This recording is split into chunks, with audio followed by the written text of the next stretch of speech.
Okay, so ladies and gentleman, welcome to Shreshth class. आज ये podcast आपका तीसरा नंबर सीरीज लेकर आया है और हम लोग इससे पहले वाले सेशन में कंक्रीट टेक्नोलॉजी के वर्केबिलिटी टॉपिक तक कंप्लीट कर चुके थे। कंक्रीट टेक्नोलॉजी में जब हमने वर्केबिलिटी पढ़ी थी तो जाना था कि वर्केबिलिटी 5 तरीके से मेजर करी जाती है। आईएस कोड 1199 के तहत आप लोगों का स्लम्प टेस्ट होता था, कॉम्पैक्टिंग फैक्टर टेस्ट होता था, वीबी टेस्ट होता था, फ्लो टेबल टेस्ट होता था और कैलीबॉल टेस्ट होता था। तो इन 5 टेस्ट में से 3 टेस्ट काफी ज्यादा इंपॉर्टेंट आते थे। स्लम्प टेस्ट आता था, कॉम्पैक्टिंग फैक्टर टेस्ट आता था और उसके बाद वीबी टेस्ट आता था।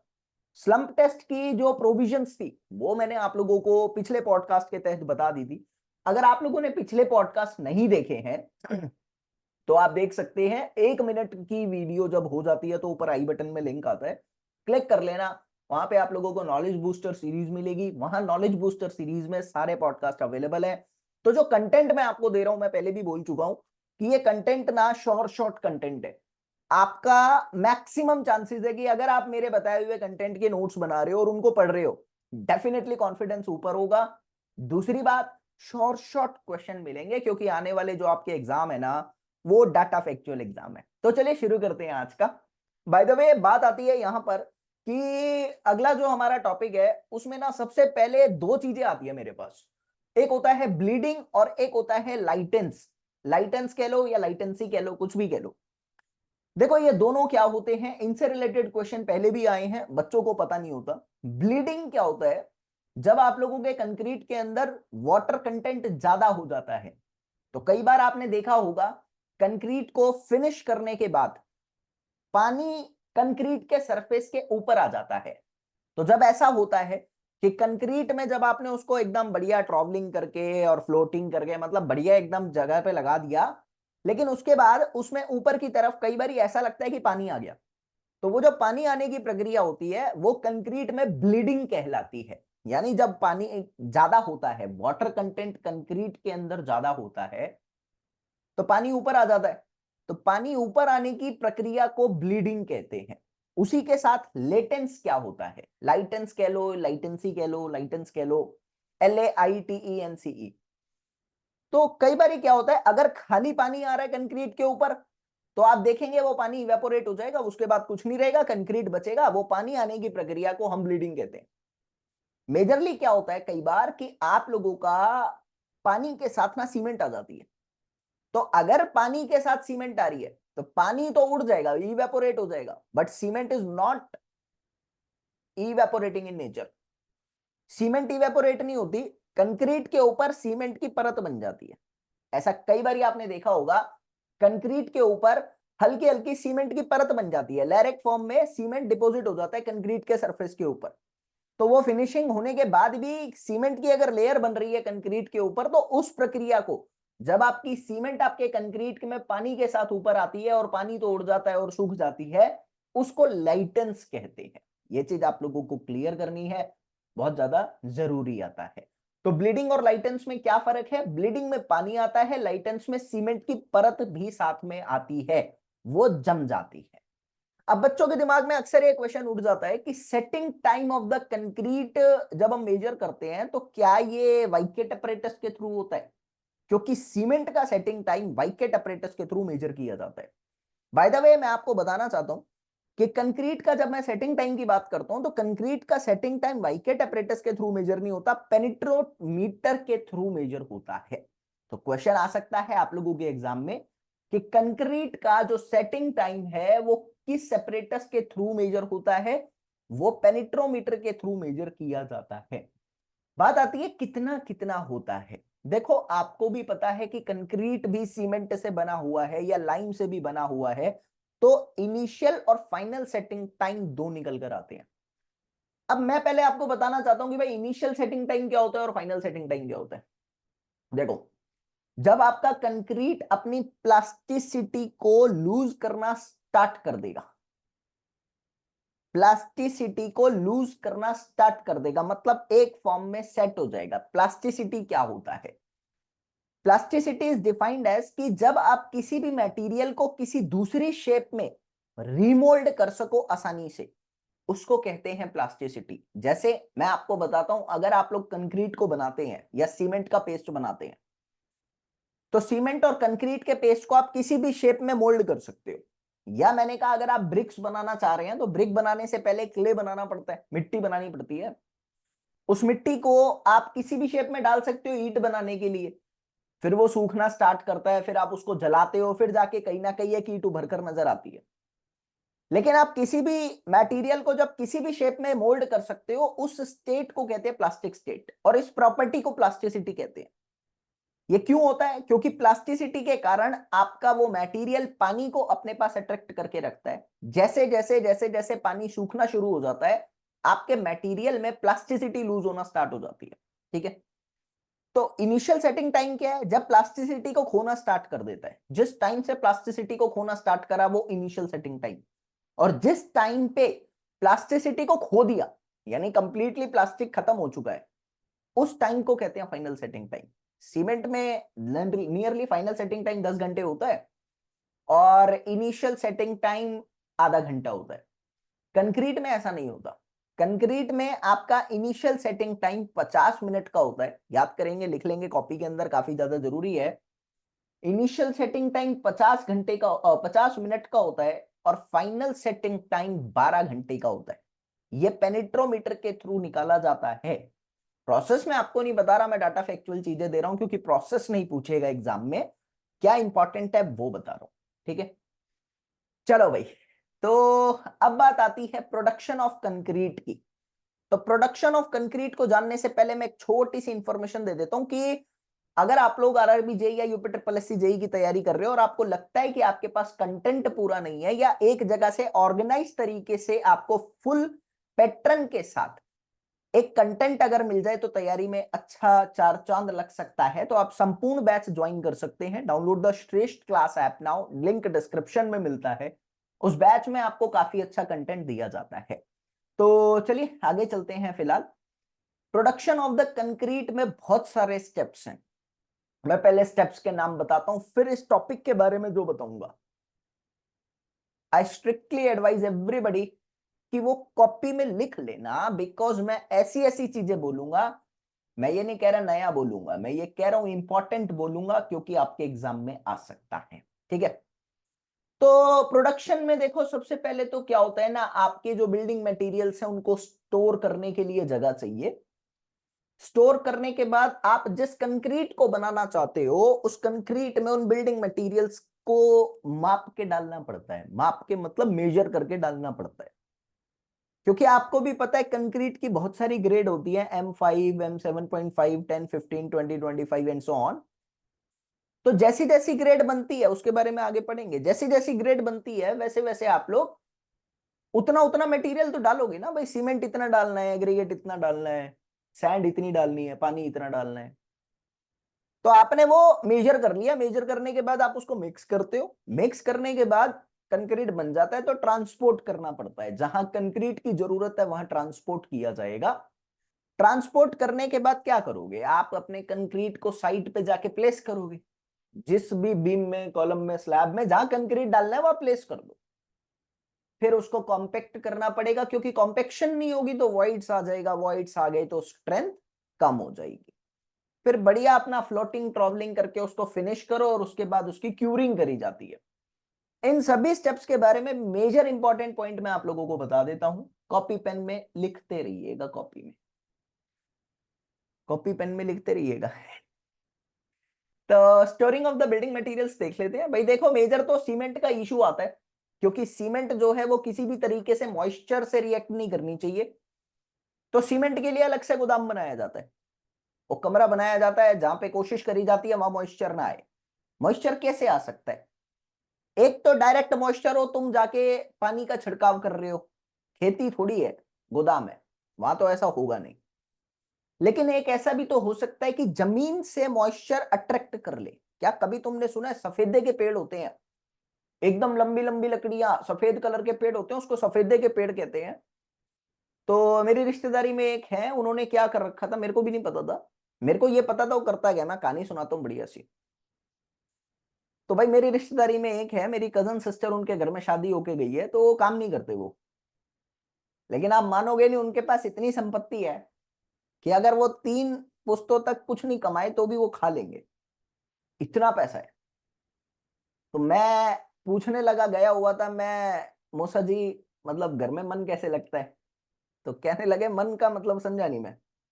तो मैं जैसे करते नहीं हो कुछ भी भाई, उम्र ज्यादा नहीं है, 50-55 साल के होंगे वो यार, तो मैं ज्यादा उम्र नहीं है, मैं कुछ नहीं कर रहे हो। कह रहे बेटा कौन कह रहा है कुछ नहीं करता मैंने, मैं ही देख रहा हूँ, कहेगा तो कौन। अब ये थोड़ी कहूंगा घर में बात चलती है। तो कह रहे ऐसा नहीं है, मतलब अर्निंग तो मैं अच्छी खासी कर रहा हूँ। मैं कैसे कर रहे हो? तो उन्होंने मेरे को बताया कि उनके घर घर जो है 1000-1200 गज की जमीन पे बना हुआ है, छोटा सा घर है, बाकी आसपास वो बाग बना रखे हैं उन्होंने आगे पीछे। तो पीछे वाले बाग में उन्होंने करीब और करीब सफेदे के काफी पेड़ लगा दिए, और सफेदे के पेड़ बहुत बड़े बड़े होते हैं, ठीक है। तो सफेदे के पेड़ लगाए, मेरे को कह रहे बेटा क्या लग रहा है, ये क्यों लगा रहा हूं? तो मुझे क्या पता। कह रहे थोड़े से बड़े हो जाएंगे, जल्दी बड़े होंगे ये, कटवा के सरकार को बेचूंगा या प्राइवेट बेचूंगा, कई करोड़ों के पेड़ हैं ये।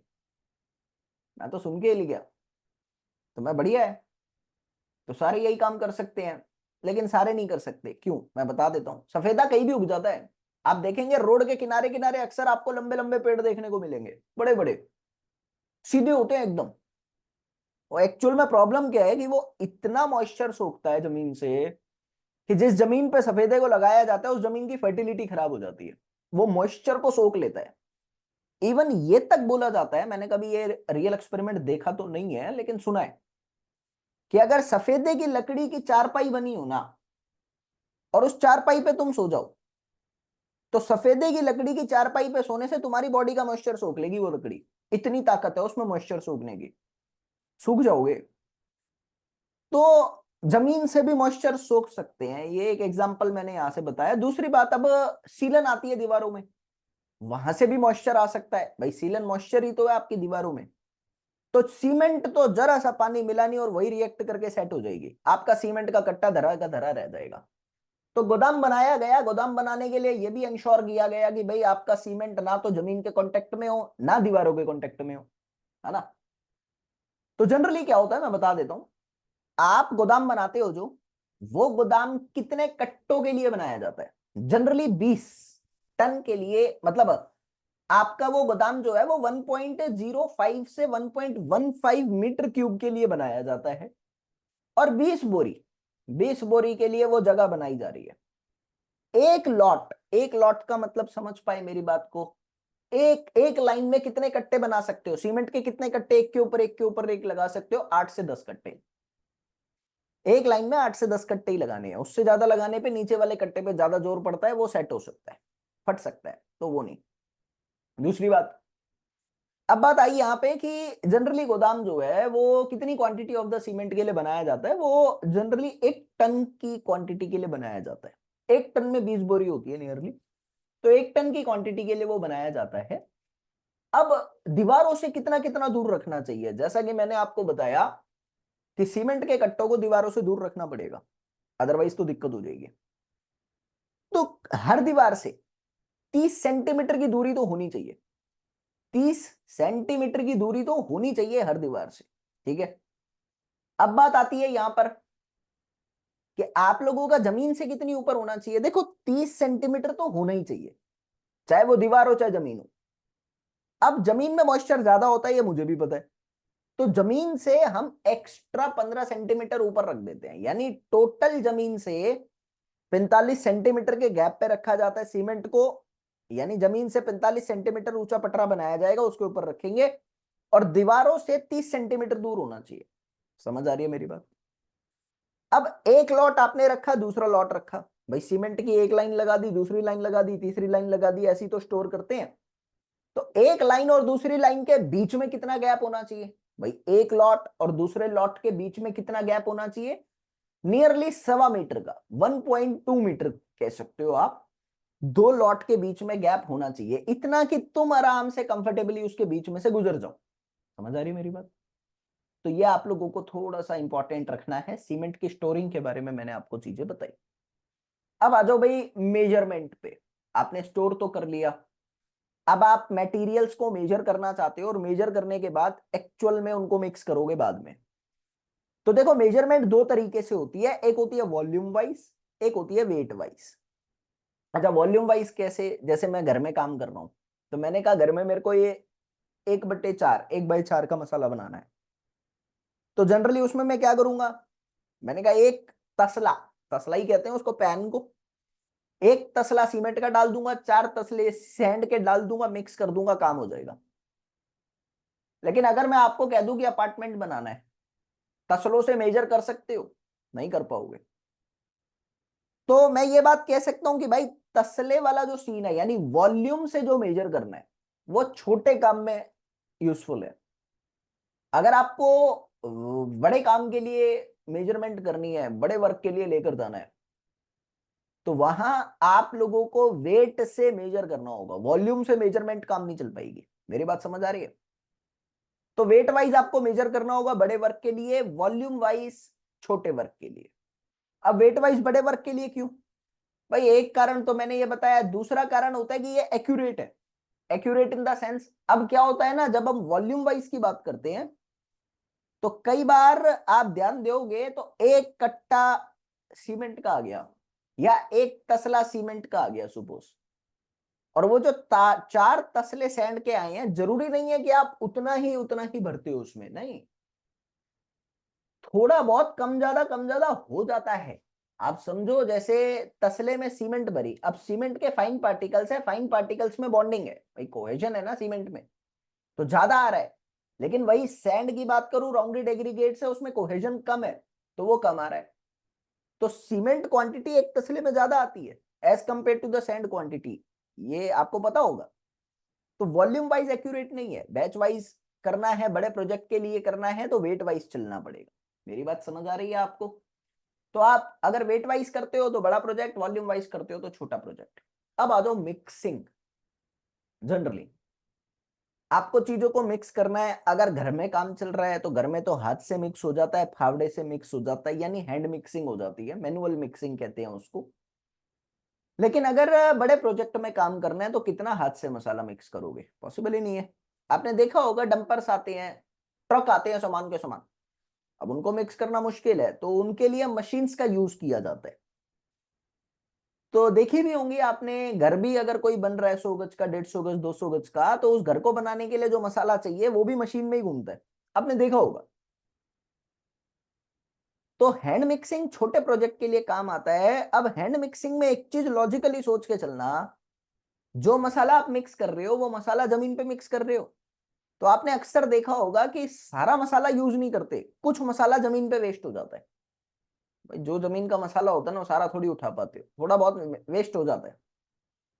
तो जो मसाला वेस्ट हो गया उसकी भरपाई तो करनी पड़ेगी, करनी तो पड़ेगी। तो वेस्टेज को कवर अप करने के लिए, कंपेंसेट करने के लिए 10% एक्स्ट्रा मटेरियल लिया जाता है, अगर हैंड मिक्सिंग कर रहा हूं। पेपर का क्वेश्चन है, थोड़ा ध्यान से देखेंगे। वेस्टेज को कवर करने के लिए 10% एक्स्ट्रा मटेरियल लिया जाता है, ठीक है। मशीन मिक्सिंग की बात करते हैं तो मशीन है बहुत सारी है अपने पास, जैसे ड्रम मिक्सचर है, पैडल मिक्सचर है, उसके बाद रिवर्सिबल मिक्सचर है, बहुत सारी मशीन्स हैं अपने पास। तो बड़े काम के लिए मशीन का यूज किया जाता है, लेकिन मशीन में क्या होता है ना, वो मशीन घूमती है। कई बार आपने देखा होगा रोड पे चलते हुए भी आरएमसी का ट्रक होता है, रेडी मिक्स कंक्रीट का ट्रक होता है, और वो घूमता रहता है, थोड़ा थोड़ा थोड़ा थोड़ा। वो घूमता क्यों रहता है? क्योंकि अगर वो घूमेगा नहीं तो चीजें मिक्स भी नहीं होंगी, दूसरी बात कंक्रीट सेट होना स्टार्ट कर देगा, तो आराम नहीं करने देता कंक्रीट को, कंक्रीट को लगा के रखता है ताकि सेट ना हो, आराम नहीं करने देगा। तो इससे बचने के लिए क्या कर रहा है, वो घुमाए जा रहा है। तो वो घुमाए जा रहा है, बस उस घुमाने की प्रक्रिया को मैं समझाना चाह रहा हूं आपको।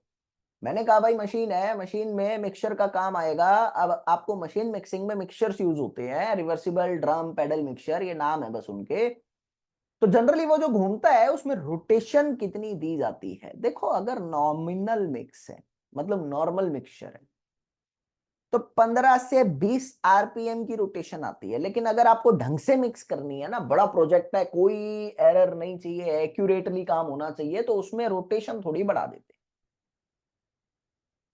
तो उसमें 15 से 30 आरपीएम दी जाती है, ठीक है। अब कितने टाइम के लिए आपको इसको घुमाना पड़ता है? 2 से 3 मिनट। जनरली अगर आप साइट पे प्रिपरेशन कर रहे हो, आपने देखा होगा आपके पास ड्रम मिक्सर होता है, वो घुमाते हो उसको, फिर घुमा के मसाला निकाल लेते हो। आप देख लेना साइट पे, आपने देखा होगा कंक्रीट का मसाला मिक्स करने के लिए जो मशीन आती है। तो 2 से 3 मिनट, मैक्सिमम टाइम 3 मिनट है। जनरली 2 ही मिनट फॉलो किया जाता है, लेकिन अगर 3 मिनट से 1 सेकंड भी ज्यादा कर दिया, मतलब 3 मिनट वो है कि अब तुम उस पॉइंट पे पहुंच चुके हो कि अगर एक कदम बढ़ाया तो खाई में गिर गए, वो नहीं करना फिर। तो 2 से 3 मिनट मैक्सिमम, 2 ही मिनट जनरल रहता है, मैक्सिमम 3 है कि बाई चांस तुमको लग रहा है हाई कहीं मिक्स ना हो तो 3 मिनट से ज्यादा मत करना। क्यों? क्वेश्चन है क्यों? क्योंकि 3 मिनट से ज्यादा करने में कई बार तुमने देखा होगा जब हम लोग छाछ या दही या मलाई को भिगो रहे होते हैं, भिगोना समझ गए तुम, हमारी भाषा में उसको भिगोना कहते हैं। सेंट्रीफ्यूगेशन प्रोसेस के थ्रू उसको भिगो रहे होते हैं, तो आप देखेंगे उसमें से मक्खन अलग हो जाता है और छाछ अलग हो जाता है, सिर्फ भिगोने मात्र से। भिगोना क्या है? घुमाना ही तो एक तरह का, उसको घुमा रहे हो, उसमें से मक्खन अलग हो गया, छाछ अलग हो गया। बस यही सिद्धांत यहाँ काम आता है कि जब आप लोग ज्यादा मिक्स कर देते हो ना, तो पानी अलग हो जाता है, उसमें से सेपरेशन ऑफ द पार्टिकल्स हो जाता है, एग्रीगेट्स अलग हो जाते हैं। तो वो अलग हो गए तो दिक्कत हो जाएगी ना। इसीलिए 3 मिनट से ज्यादा पे सेग्रीगेशन हो जाता है। सेग्रीगेशन क्या है? सेग्रीगेशन है पार्टिकल्स का अलग थलग होना। समझ गए मेरी बात? चल, अब आपने मसाला तैयार कर लिया, मसाला तैयार करने के बाद काम है प्लेस करना, लेकिन प्लेस करने से पहले उसको लेकर तो जाना पड़ेगा ना, ट्रांसपोर्ट तो करना पड़ेगा। कहाँ प्लेस करना है? तो ट्रांसपोर्ट करने के बहुत सारे तरीके अवेलेबल हैं, जो तरीके अभी मैं आपको बोल रहा हूं कृपया करके उनको नोट कर लेना, क्योंकि इन तरीकों पर स्टेट में क्वेश्चन आए हैं काफी ज्यादा। आरआरबी जैसे एग्जाम में मैं थोड़ा सा डाउटफुल हूं कि आएगा कि नहीं आएगा, लेकिन यूपी के एग्जाम, उत्तराखंड के एग्जाम, उड़ीसा के एग्जाम, इनके एग्जाम में इस तरह के क्वेश्चन आ जाते हैं, जेके एसएसबी जैसे एग्जाम में। तो मैं यहां पर बोल रहा हूं बीएमसी जैसा एग्जाम अभी होने वाला है मुंबई का, तो इनमें जो आप लोगों का ट्रांसपोर्टेशन है वो बेसिकली बहुत सारे तरीकों से होता है। जैसे आप लोग तसलों में भी कर सकते हो, जिनको कहते हैं पैन, या आप बुग्गी का यूज कर सकते हो, वो ट्रॉली नहीं होती ऊपर तक ले जाने के लिए, ट्रक का यूज करते हैं जिसको डंप ट्रक कहते हैं, बेल्ट कन्वेयर का यूज करते हैं, बेल्ट होती है उस पे से मसाला रख के उसको ऊपर भेजा जाता है, बेल्ट कन्वेयर कहते हैं उसको। ट्रांजिट ट्रक्स का आप लोग यूज करते हो, पंपिंग मेथड का आप लोग यूज करते हो। तो कुछ ये तरीके हैं, होइस्ट एंड बकेट मेथड का आप लोग यूज करते हो। भाई क्या होता है, बेल्ट होती है इलेक्ट्रिक से चल रही है, बस वो आपने उसको कंक्रीट से भर दिया, वो ऊपर पहुंची, उन्हें उड़ेल दिया, इस तरह का सिस्टम होता है होइस्ट एंड बकेट। तो इन मेथड्स के थ्रू आप बेसिकली अपना ट्रांसपोर्टेशन कर सकते हो, नाम इंपॉर्टेंट थे। अब थोड़ी बहुत चीजें बता देता हूं जो काम आ सकती हैं आप लोगों के, जैसे पंपिंग है। पंपिंग क्या है? बेसिकली पाइप होता है, पाइप में प्रेशर के थ्रू कंक्रीट को भेजा जाता है। तो जब गनेटिंग प्रोसेस करना होता है या ग्राउटिंग करना होता है, तो ये पंपिंग में काम आती हैं चीजें। तो पाइप के थ्रू कंक्रीट भेजा जाता है। तो जो पाइप के थ्रू कंक्रीट भेजा जाता है उसको एक नाम दिया जाता है, उसको कहते हैं पंप क्रीट। ये थोड़ा इंपॉर्टेंट है, ध्यान से सुन लीजिएगा, हो सकता है एग्जाम में आ जाए और आपको पता ना हो। पंप क्रीट पंपिंग मेथड के थ्रू जाता है, उसको पंप क्रीट कहते हैं। अभी डायमेंशन इंपॉर्टेंट बन सकती है तो याद रखेंगे। जनरली क्या होता है कि इसका जो डायमीटर रखते हैं पाइप का, वो 12.5 सेंटीमीटर के आसपास रखा जाता है। और जो पाइप का डायामीटर होता है उसका एक प्रोविजन हो रहा है कि वो कोर्स एग्रीगेट के साइज के, average size of the coarse aggregate के 3 से 4 गुना होता है, यानी 3 to 4 times of the size of the coarse aggregate. अब इसका कंक्रीट का एक डाटा दे देता हूं कि ये क्वेश्चन है प्रीवियस ईयर, कि जो पंप क्रीट होता है उसकी स्लंप वैल्यू कितनी लाई करनी चाहिए। तो पंप क्रीट की स्लंप वैल्यू कितनी होनी चाहिए? 80 से 100 mm की रेंज में होना चाहिए, क्योंकि अगर वर्केबल कंक्रीट नहीं है ना, तो फिर आप मान के चलो कि आप पंप क्रीट कर ही नहीं पाओगे, वो वर्केबल नहीं है तो फ्लो नहीं हो पाएगा, वो पंप में फंस जाएगा। तो पंप क्रीट बनाने के लिए अच्छी खासी आप लोगों को वर्केबिलिटी देनी पड़ती है। तो दो तीन चीजें अच्छी बता देता हूँ, ये नोट करके लिख लेना। अगर पंपिंग लेंथ 200 मीटर की है तो उसका डायमीटर एक्सेप्शनली 100 मीटर रखना होता है। पंपिंग लेंथ अगर 200 मीटर है तो डायमीटर 100 मीटर रखना होता है। और अगर पंपिंग लेंथ 500 मीटर है ना तो डायमीटर 150 mm आपको रखना पड़ता है। ये आप लोगों को क्लियर करनी है, बातें जरूरी है। लेंथ की बात बता देता हूं। मान लो अगर आप लोग पंप क्रीट वर्टिकल मैनर में कर रहे हो तो वर्टिकल मैनर में तो क्या होता है, ग्रेविटी का एक्शन लगता है। ज्यादा ऊंचा पाइप कर दोगे ना तो बहुत पावर लगानी पड़ेगी। पता लग रहा है इतने का कंक्रीट नहीं है, पेट्रोल ज्यादा लग गया। जनरेटर जो आ रहा है, प्रेशर पीछे से जो लग रहा है वो बहुत महंगा पड़ रहा है। तो ज्यादा लंबा नहीं कर सकते वर्टिकल में। तो 400 मीटर मैक्सिमम है, 400 मीटर मैक्सिमम है। लेकिन आपको पता है भाई हॉरिजॉन्टल में ऐसा कुछ नहीं है। हॉरिजॉन्टल में उनपे कोई ग्रेविटी का एक्शन, एक्सटर्नली रिएक्शन या एक्सटर्नली कोई फ्रिक्शन क्रिएट नहीं कर रहा। तो I can say horizontally pipe बड़ा हो सकता है, 2000 मीटर तक पाइप खींचा जा सकता है अगर मैं पंप के लिए लेंथ की बात करता हूं। फिर आ जाओ प्लेसिंग पे। IS 456 ने बहुत बड़ा प्रावधान दिया। जनरली जो प्लेसिंग होती है वो 1.5 मीटर से ज्यादा नहीं होनी चाहिए, मैक्सिमम है ये। और जनरली 1 मीटर फॉलो की जाती है कि कंक्रीट जो आप प्लेस करते हो उसकी जो हाइट है फॉलिंग की वो मैक्सिमम 1.5 मीटर है, बट जनरली 1 मीटर फॉलो करी जाती है। तो IS 456 में मैक्सिमम हाइट 1.5 मीटर से ज्यादा नहीं है, ये याद करेंगे। तो थिकनेस कितनी कितनी देखो, अगर कोई छोटा काम है ना तो 15 सेंटीमीटर की स्लैब थिकनेस बनाई जाती है, मतलब कंक्रीट जहां प्लेस करना है उसकी थिकनेस है। अगर कोई बड़ा कार्य है डबल लेंटर दे देते हैं, डबल लेंटर में डबल लेंथ हो जाती है 30 सेंटीमीटर से 45 सेंटीमीटर, कई बार 3 गुना लेंटर देते हैं बड़ी बड़ी बिल्डिंग्स में। तो 15 15 15 का गैप चलता है। अब इसको याद कैसे करना है, देखो 15 15 15 ये याद होता है बच्चों को क्योंकि स्लैब की थिकनेस का क्वेश्चन तो आता बार आया है पेपर में। 15 से मिल रहा है 1.5, भाई 1.5 और 15 में सिर्फ डॉट का ही तो फर्क है। तो इस तरह से याद कर सकते हो। फिर आ जाओ, आपने कंक्रीट प्लेस कर दिया, अब आ जाओ कॉम्पेक्शन। सबको पता है कंक्रीट के अंदर वॉइड्स फंस जाते हैं और वॉइड्स के आने से कंक्रीट खोखला हो जाता है। अगर कंक्रीट खोखला हो गया तो कंक्रीट की स्ट्रेंथ खत्म। तो भाई ये चीज आपको याद रखनी है कि आपको कंक्रीट को प्लेस करने के बाद कॉम्पैक्ट तो करना पड़ेगा, यानी उसमें से वॉइड्स निकालने पड़ेंगे। कई बार आपने सुना होगा वाइब्रेटर्स होते हैं कंक्रीट के अंदर, ज्यादा वॉइड्स हो जाते हैं तो वाइब्रेटर्स का यूज करके उसको वाइब्रेट किया जाता है कंक्रीट को और उसमें से वॉइड्स निकाले जाते हैं।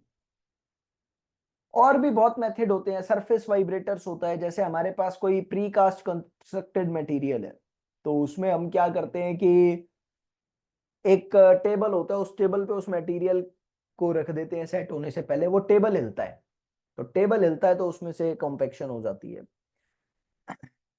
बाय द वे ये नोट करके लिखो पहले, अगर 1% एयर वॉइड है ना तो कंक्रीट की ओरिजिनल स्ट्रेंथ से 5% स्ट्रेंथ कम आएगी। और अगर 5% एयर वॉइड है तो कंक्रीट की ओरिजिनल स्ट्रेंथ से 30% स्ट्रेंथ कम हो जाती है। और अगर 10% एयर वॉइड है तो कंक्रीट की ओरिजिनल स्ट्रेंथ से 50% स्ट्रेंथ कम हो जाएगी। ये बातें याद कर। अगर 1% है तो 5% स्ट्रेंथ कम होगी। अगर 5% वॉइड है तो 30% कम हो जाएगी स्ट्रेंथ। और अगर आप लोगों का 10% वॉइड है तो 50% स्ट्रेंथ कम हो जाएगी। ठीक है, अब कॉम्पेक्शन करा कैसे जाता है, बहुत सारे तरीके हैं यार, मैं बता देता हूं आप लोगों को। सबसे पहले तो हैंड कॉम्पेक्शन होती है या मशीन कॉम्पेक्शन हो सकती है। हैंड कॉम्पेक्शन जब करी जाती है, जब आपकी, नोट करके लिख लेना, काम की बात है। हैंड कॉम्पेक्शन जब करी जाती है जब आपकी स्लंप वैल्यू 50 mm से ज्यादा हो। कहां कहां कर सकते हो, मैंने कहा यार जैसे कहां कहां तो छोटे प्रोजेक्ट में होगी, बड़े प्रोजेक्ट में तो हैंड कॉम्पेक्शन करना मुश्किल है। तो छोटे प्रोजेक्ट में जहां भी करनी है हर जगह हो सकती है। लेकिन मेजरली कैसे कर सकते हो, एक तो होता है वो टेम्पिंग रॉड। आपको मैंने बताया था 16 और 60 का रिलेशन, 60 सेंटीमीटर लेंथ और 16 mm डाया होता है उसका। या एक होती है रॉड कॉम्पेक्शन, संबल होता है आपके पास, बड़ी सी रॉड होती है उसके थ्रू करते हो। या आपके पास एक रैमर कॉम्पेक्शन होता है। रैमर होता है हथौड़ी की तरह होता है लेकिन हाथ से नहीं मारते। किसी रॉड से वो बंधा होता है, तो वो रैमर ऊपर से नीचे गिरता है ऐसे वर्टिकल मैनर में। हथौड़ा जैसा होता है उसका मुंह, लेकिन हथौड़ा नहीं होता वो। तो ये हैंड कॉम्पेक्शन है, छोटे प्रोजेक्ट्स में काम आती है। बात ये मशीन कॉम्पेक्शन, मशीन कॉम्पेक्शन की जरूरत कब पड़ेगी? जब आपकी स्लम्प वैल्यू 50 से कम होगी। एक्चुअल बात है, याद कर लेना। एक तो आता है आप लोगों का कैसे करी जा सकती है नीडल वाइब्रेटर। नीडल वाइब्रेटर क्या है? मतलब वो होती है, मशीन होती है, पाइप होता है, उसके आगे वाइब्रेटर लगा होता है। बस वो पाइप कंक्रीट के अंदर डाल देते हैं, वो हिलता रहता है, कंक्रीट कॉम्पैक्ट हो जाती है, नीडल वाइब्रेटर। फिर आता है सरफेस वाइब्रेटर। सरफेस नाम सजेस्ट कर रहा है, इंपॉर्टेंट है। सरफेस एक टेबल होता है, उस पर रख दो, सरफेस वाइब्रेटर। तो ये अलग अलग तरह के होते हैं, जैसे टेबल वाइब्रेटर होता है, और प्लेट वाइब्रेटर होता है, स्क्रीट वाइब्रेटर होता है। ये सारे सरफेस वाइब्रेटर के ही जनरल कंसेप्ट है। अब मैं इसमें दो तीन एक चीज बता दो, दो तीन भी क्यों। होता क्या है कि जो टेबल वाइब्रेटर होता है उसको कितनी देर तक हिलाना पड़ता है, ये इंपॉर्टेंट है।